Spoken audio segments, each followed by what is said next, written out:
که چیرې ریاست که چیرې حکومت د ښځې یو حق تر پښو لاندې کوي، دا خو 100 حقه تر پښو لاندې کړي دي، او ریاست حکومت به خامخا دا بندیز لرې کوي، لازمي به لرې کوي.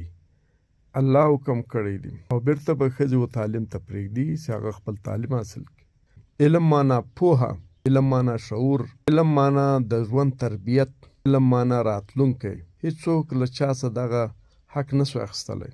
موږ هم د دې عمل غندنه کوو، خو پښتانه کام ته وایم چې تا خو د ښځې په خندا بندیز لګولی دی، نسو یې خندلی. چیرې په کور کې یوه ښځه وخاندي ته سزا ورکوې، ولې دې وخندل؟ پښتونه تا خو د ښځې په زړه بندیز لګولی دی، ښځه له وامه زړلی نه سوای، پیغورونه ورکوې، دې زړه ته نه پرېږدي. دا خو هم شرعي حکم ده چې یوه نجلۍ پیغله به په خپله خوښه واده کوي، ولې د ولور په نامه خرڅوي؟ دا خو هم شرعي حکم دی، د الله حکم دی. په صورت نساء کې الله حکم کړی دی چې لور و خور ته وراثت ورکړه، جلایه که د الله حکم دی، الله خپله دا خبره کړې ده، ته ولې جنه منکر یې؟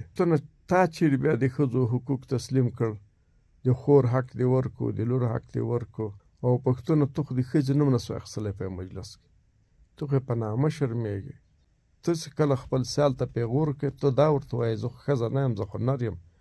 تا خو ښځه د بېعزتۍ د بېغیرتۍ علامت ګڼلی ده، ته خو انسان لا نه ګڼې. د مور تر پښو لاندې جنت. هره ښځه مور نه ده، دا یوه ښځه به د چا ښځه د چا به خور د چا به لور خو د چا مور ده. د هرې ښځې تر پښو لاندې جنت نه ده. ته په ښځو کې تقسیم څنګه پیدا کوې؟ د تا خپله ښځه که د تا ښځه ده، خو د تا د بچیانو مور ده. ته یې ولې حقوق نه تسلیموې؟ ته یې ولې حق نه تسلیموې؟ بل پښتنو، زه دا په ثبوت رسوم چې د موږ په ټولنه کې مور خرڅه شوې ده، چې په خوله کې یو غاښ نسته، د 50 کلو کونډه مور، د 80 کلو کونډه مور، د 40 کلو کونډه مور خامخا خرڅېږي. بچي یې ځان ته، اولادونه یې ځان ته، زامن یې ځان ته ودونه په وکړي یا یې په یوې ځمکې بدله کړي. تا یې حق کله تسلیماوه؟ ته اول د خپلې خور لور حق تسلیم که، په وراثت کې تسلیم که، او دغه هم شرعي حکم دی. کفر دا یو شرعي حکم دی. که یوه ښځه، که یوه نجلۍ د 100 کلو وه، مېړه به هم د 100 کلو وي.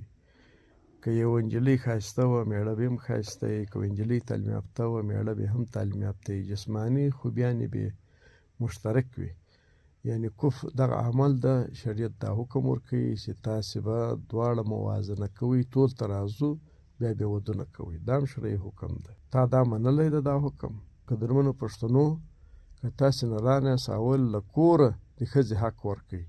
خندا ته هم پرېږدئ، ژړا ته هم پرېږدئ، د خوښې و واده ته پرېږدئ چې دا شرعي حکم ده، شرعي لاره ده. وراثت کې برخه ورکوئ، د پلار په جایداد کې خپل حق ورجلا کوئ، د ولور په نامه یې مه خرڅوئ، د لورو، د مورو، د خور په نامه فخر کوئ. یو ځای په مجلس کې نوم واخلئ، فخر باندې وکړئ، د بېعزتۍ علامت یې مه ګڼئ. او بیا چې ته کله له چا سره چاته پیغور ورکوې یا له چا سره درېږې، لاس ګرېوان کېږي، بیا دا مه وایه چې زه ښځه نه یم، زه خو نر یم. تا خو په ټولنه کې د ښځې حیثیت ختم کړی.